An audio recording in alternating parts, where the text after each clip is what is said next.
Konsep kaidah pencacahan. Kaidah pencacahan atau counting rules didefinisikan sebagai suatu cara atau aturan untuk menghitung semua kemungkinan yang dapat terjadi dalam suatu percobaan tertentu. Terdapat beberapa metode dalam kaidah pencacahan, diantaranya metode pengisian tempat atau filling slot, metode faktual, metode permutasi, dan metode kombinasi. Aturan pengisian tempat. Jika suatu kejadian pertama dapat terjadi dalam N1 cara yang berbeda, kejadian kedua dapat terjadi dalam cara yang berbeda, dan seterusnya, maka kejadian-kejadian ini secara berurutan dapat menjadi N1 kali N2 kali N3 sama dengan caranya yang berbeda.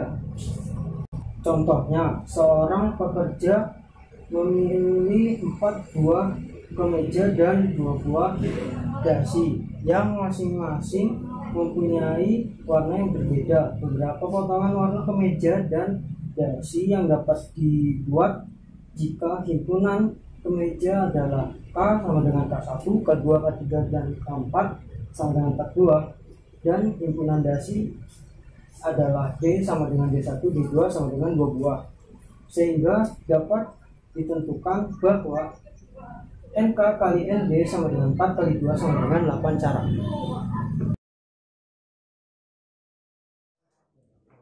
Jadi di sini saya akan menjelaskan tentang cara mengidentifikasi fakta pada aturan perkalian, yaitu aturan perkalian pada kaidah pencacahan jika terdapat n unsur yang tersedia, yaitu K1 sama dengan banyak cara untuk menyusun unsur pertama, K2 adalah banyak cara untuk menyusun unsur kedua setelah unsur pertama tersusun, dan K3 adalah banyak cara untuk menyusun unsur ketiga setelah unsur kedua tersusun, dan seterusnya sampai unsur terakhir. Dan Kn atau banyak cara untuk menyusun unsur Kn setelah objek n-1 unsur sebelumnya tersusun.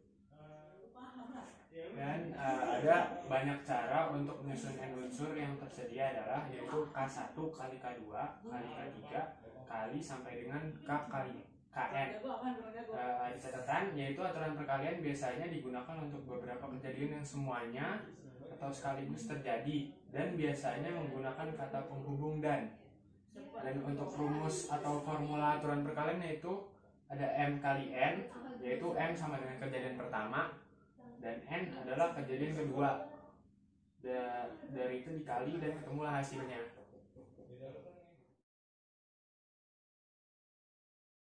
Saya akan membahas tentang contoh soal tentang aturan perkalian. Yang pertama, Alesa memiliki 3 baju yang berwarna merah atau kita simbolkan M, kuning kita simbolkan K, dan putih kita simbolkan P. Selain itu, ia juga memiliki celana yang berwarna hitam kita simbolkan H, dan coklat kita simbolkan C. Berapakah cara pemilihan pemasangan baju dan celana yang dapat digunakan oleh Alesa? Nah, di sini saya akan membahas tentang soal yang tadi. Nah, kita baju dan celana itu harus kita pasangin. Nah, yang baju itu kan ada M, K, sama P. M itu kan merah, K itu kuning, P itu putih. Nah, celana itu kan hitam dan coklat. Nah, yang baju kita pasangin sama celana. Nah, M, H, hasil pasangannya itu M sama H. Kalau M ke C, hasil pasangannya MC. Nah, habis itu yang K kuning itu kita pasangkan dengan H, hasilnya kuning hitam. Yang K kita pasangkan dengan yang C, hasilnya K dan C. Yang P juga P kita pasangin ke H, hasilnya P dan H. P kita pasangin ke C, hasilnya P dan C. Nah, di sini saya akan menjelaskan juga kalau misalkan celana ditaruh di sini, misalkan H dan C, itu juga bisa, tapi yang bajunya itu ada di sininya ada 3, berarti ada M, K, dan P. Jadi kalau misalkan kita tulis H di sini pasangannya dengan E, dengan M, K, dengan P, itu hasilnya akan H dan M, H dan K, H dan P. Nah, di sini saya akan membahas tentang cara yang kedua. Konsepnya sama, Tetapi di sini kita dibuat dengan tabel. Ya, yang baju itu M, K, dan P. Yang celana itu H dan C. Kita pasangin juga M sama H, M sama C. Nah, dapat hasil pasangannya itu M dan H, M dan C. Yang K juga kita pasangin dengan K itu dengan celana yang warna hitam dan coklat. Jadi hasil pasangannya itu kuning dan hitam, kuning dan coklat. Nah, habis itu yang P juga sama, dipasangin juga dengan yang celana hitam dan C. P sama H, P sama C. Jadi hasil pasangannya itu P dan H, P dan C. Nah, di sini saya akan menggunakan cara yang ketiga. Cara ketiga juga mendapatkan dengan cara, tetapi di sini dengan menggunakan kurung kerawang. Yang merah pasangan dengan H langsung ini baju dan celana. Ini juga baju dan celana. Jadi merah sama dengan coklat, K itu dengan H, K dan C, P dan H, dan P dan C. Nah, yang terakhir itu ada cara yang keempat. Nah, itu tinggal dikali aja. Jadi N1 itu kita anggap dengan kejadian 1 kita anggap baju itu kan ada 3, M, K, dan P. N2 itu kejadian 2 kita anggap celana, itu ada 2, yaitu hitam dan coklat. Nah, banyak pasangan baju dan celana adalah, jadi kita tinggal kali N1 dikali N2. Jadi hasilnya 3 kali 2 sama dengan 6 cara.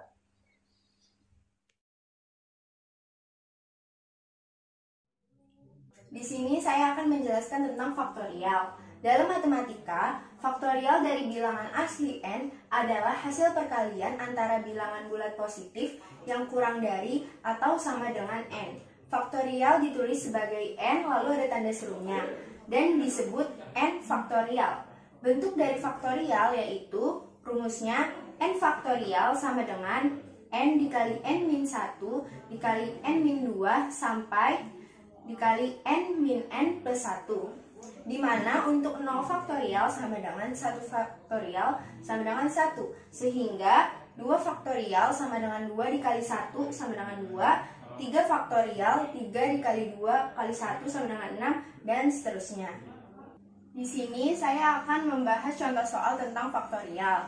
Soal yang pertama, 3 faktorial ditambah 4 faktorial sama dengan, jadi di sini 3 faktorial itu kan 3 dikali 2 dikali 1 ditambah 4 faktorial itu 4 dikali 3 dikali 2 kali 1. Maka 3 kali 2 kali 1 sama dengan 6 ditambah 4 kali 3 kali 2 kali 1 sama dengan 24. Jadi hasilnya adalah 30. Soal yang kedua, 12 faktorial dibagi 9 faktorial. Nah, kita jabarkan nih. 12 faktorial itu kan 12 dikali 11 dikali 10 dikali 9 dikali 8 dikali 7 dikali 6 dikali 5 dikali 4 dikali 3 dikali 2 dikali 1 per 9 faktorialnya kita jabarin juga. 9 kali 8 kali 7 kali 6 kali 5 kali 4 kali 3 kali 2 kali 1. Nah, kita coret nih atas bawah yang sama. Dari 9 sampai 1 kan sama nih. Nah, jadi sisa 12 dikali 11 kali 10 hasilnya sama dengan 1320. Nah, sekarang kita lanjut contoh soal yang ketiga. 8 faktorial dibagi 6 faktorial dikali 3 faktorial. Nah, jika ada model soal seperti ini agar kita tidak terlalu panjang menghitungnya, pertama perhatikan angka yang di bawah ini, 6 faktorial dan 3 faktorial. Kita pilih angka yang besar. Yang paling besar kan antara 6 sama 3 adalah 6. Nah, jadi pas di angka 8 faktorial atasnya ini kita hanya perlu mengkalikan sampai dengan 6 faktorial. Jadi 8 dikali 7 dikali 6 faktorial per, nah 6 faktorialnya tidak usah dijabarkan, 6 faktorial. Baru kita yang 3 faktorialnya itu kita jabarkan. Jadi 3 kali 2 kali 1. Nah, ini 6 faktorial atas bawah sama, maka bisa dicoret. Jadi 8 kali 7 sama dengan 5, 6 per 3 kali 2 kali 1, 6. Nah, kita perkecil jadi 28 per 3. Ini hasilnya. Nah, kita lanjut soal nomor 4. 20 faktorial per 20 kurang 3 faktorial. Nah, karena ini di dalam kurung, maka ini kita kurangkan terlebih dahulu. Jadi 20 faktorial per 20 kurang 3, 17 faktorial. Nah, jadi di sini karena 17 faktorial agar tidak terlalu panjang, jadi yang 20 faktorial itu hanya kita kalikan sampai dengan 17 faktorial. Jadi 20 dikali 19 dikali 18 dikali 17 faktorial per 17 faktorial. Nah, ini bisa kita coret 17 faktorialnya. Jadi sama dengan 20 dikali 19 dikali 18 sama dengan 6.840. Ini dia hasilnya. Nah, kita contoh soal yang kelima. Nyatakan dalam bentuk faktorial dari 8 dikali 7 dikali 6. Nah, 8 dikali 7 kali 6 itu kan 8 faktorial. Karena 8 faktorial itu kan sudah pasti 8 dikali 7 dikali 6 dikali 5 dikali 4 dikali 3 dikali 2 dikali 1 karena apa? Karena dia kan ada 8, 7, 6. Udah pasti dia 8 faktorial kan. Nah, yang di bawahnya itu gimana? Karena yang diminta tadi soalnya itu kan 8 dikali 7 dikali 6. Biar ini sendiri, biar 8, 7, 6 itu sendiri, gimana caranya? Berarti ini kita harus coret kan sama yang di bawahnya. Yang di bawahnya itu berarti harus 5 dikali 4 dikali 3 dikali 2 dikali 1 agar bisa dicoret. Nah, seperti ini kan. Jadi tinggal 8 kali 7 kali 6. Nah, tadi yang atas itu kan 8 kali 7 kali 6 kali 5 kali 4 kali 3 kali 2 kali 1 itu 8 faktorial per 5 kali 4 kali 3 kali 2 kali 1 itu 5 faktorial. Nah, jadi dalam bentuk faktorialnya adalah seperti ini.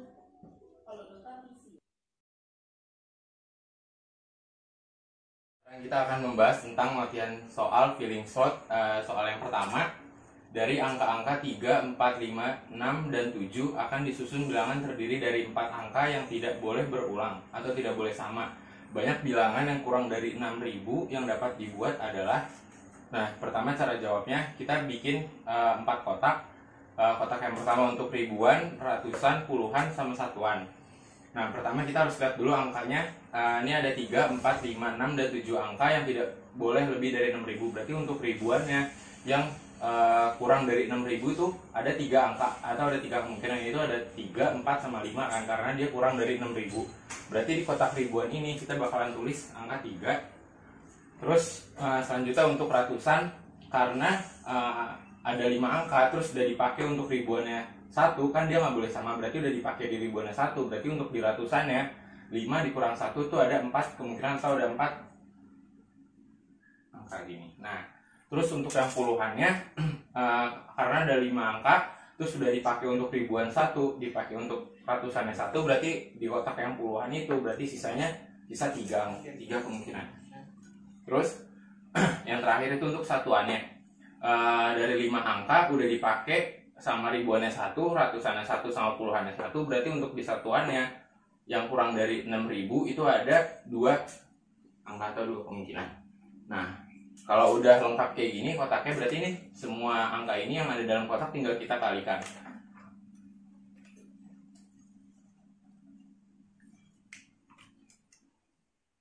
Nah, 3 dikali 4, 3 dikali 4 dikali 3 dikali 2 itu hasilnya sama dengan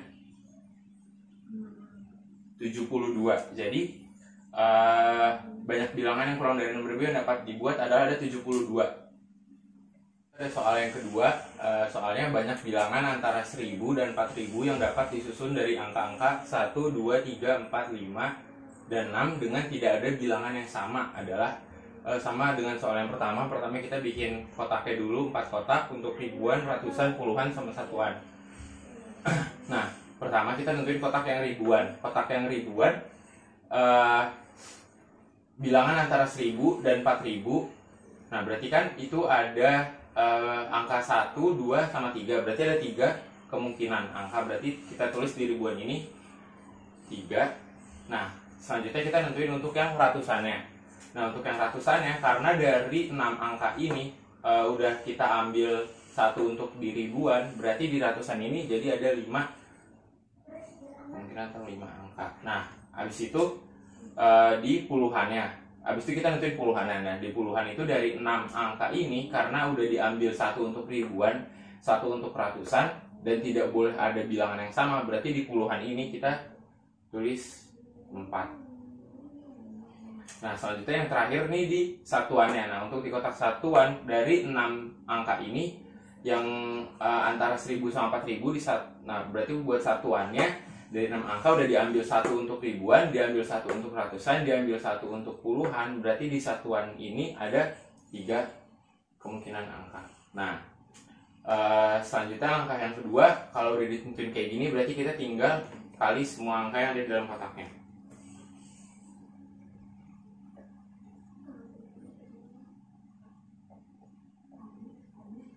Nah, 3 dikali 5 dikali 4 dikali 3 itu hasilnya 180. 180 bilangan yang tidak sama dari soal ini. Berarti jawabannya 180. Untuk soal yang ketiga, soalnya dari angka 1, 2, 3, 4, 5, dan 6 akan dibentuk bilangan yang terdiri dari 4 angka yang berbeda. Banyak susunannya adalah caranya masih sama dengan 2 soal sebelumnya. Bikin kotak dulu 4 untuk ribuan, ratusan, puluhan, sama satuan.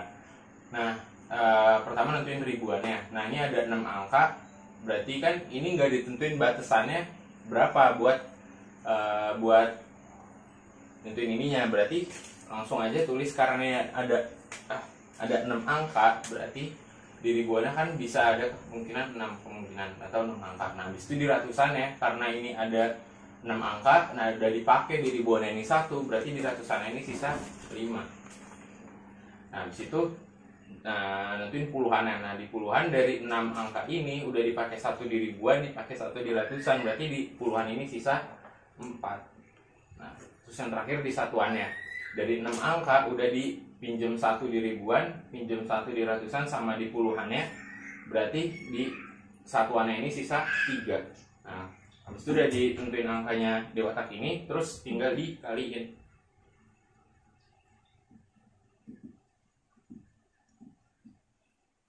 Nah, habis itu dikaliin, dari 6 dikali 5 dikali 4 dikali 3 itu hasilnya 360.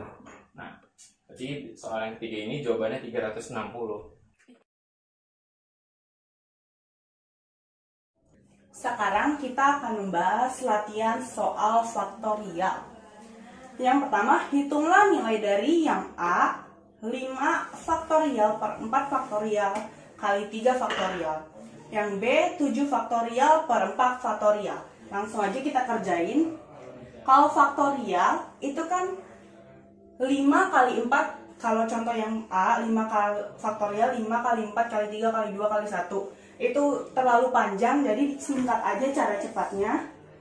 5 kali 4 faktorial per 4 faktorial, baru 3 faktorialnya kita jabarin. Kali 3 kali 2 kali 1. 4 faktorial bisa kita coret. 5 kali 3 kali 2 kali 1 sama dengan 30. Jadi soal yang A, 5 faktorial per 4 faktorial kali 3 faktorial sama dengan 30. Yang B, 7 faktorial kali 4 faktorial, sama caranya 7 kali 6 kali 5 kali 4 faktorial per 4 faktorial. Sama-sama 4 faktorial bisa kita coret. 7 kali 6 kali 5 sama dengan 210. Nah, untuk soal selanjutnya, latihan soal selanjutnya, jika nilai dari n faktorial per n min 2 faktorial sama dengan 20, maka nilai dari n kuadrat plus 5n min 3 adalah. Jadi kita pecah dulu n faktorial per n min 2 faktorial kali 2 sama dengan 20. Kita tahu, masukin ke rumus, n faktorial berarti n kali n min 1 kali n min 2 faktorial per n min 2 faktorial sama dengan 20. Karena ini sama-sama n min 2 faktorial, kita coret. Berarti ini N-1 sama dengan 20. Kita masukin ke rumus, berarti N kuadrat min N sama dengan 20 di sini. Lalu kita masukin ke sini, 20-nya kita pindahin luas, jadi N kuadrat min N min 20 sama dengan 0. Lalu kita faktorialin sama dengan berapa yang hasilnya min N, dan kalau dikalikan min 20. Berarti N min 5 kali N plus 4 sama dengan 10. N-nya sama dengan 5 atau N-nya sama dengan min 4. Karena ini N min 4 maka tidak